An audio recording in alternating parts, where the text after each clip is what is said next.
আমি বর্তমান সরকারকে তিনটা পরামর্শ দিব যে তিনটা নীতি তারা বাস্তবায়ন করে হিন্দুস্তান বাংলাদেশের নাম শুনলে হরে রাম করতে করতে পানি খাবে। এক, প্রথম নীতি,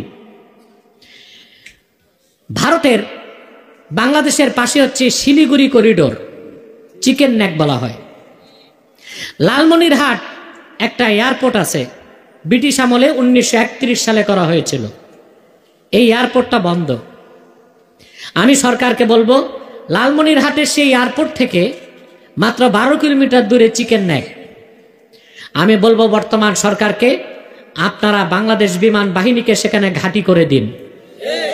তার মাত্র 3 মিনিটের মাথায় ওই এয়ারপোর্ট থেকে বাংলাদেশ যারা এয়ারফোর্স তারা চিকেন নেককে কেটে দিলে, আঘাত করলে ভারত থেকে 7 সিস্টার আলাদা হয়ে যাবে। ভারত কখনো বাংলাদেশের দিকে তাকাবার সাহস পাবে না। 2, ভারতের চিরশত্রু চায়নার সাথে আমি বলবো বর্তমান সরকারকে সামরিক চুক্তি করতে।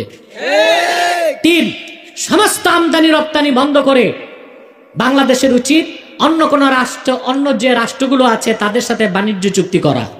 এই 3টা নীতি যদি বর্তমান সরকার বাস্তবায়ন করতে পারে, ভারত চোখ তুলে তাকাবে তো দূরে থাক, বাংলাদেশের নাম শুনলে ও পানি খাবে, ভারতের প্রধানমন্ত্রী নরেন্দ্র মোদী।